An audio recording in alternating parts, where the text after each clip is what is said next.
Šiandien susirašinėjau su draugu dėl notaro reikalų. Nu ir dar vienas toks įdomus faktelis iškilo.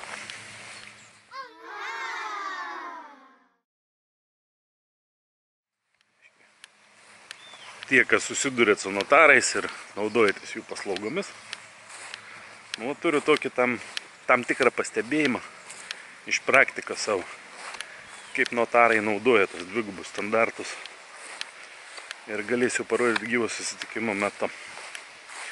Nes jeigu čia parodysiu, tai notarai daugiau jūsų ne per 100 žingsnių nebesileis į notariatus. Užsikals iš vidaus tiesiog. Nebeaptarnaus jūsų.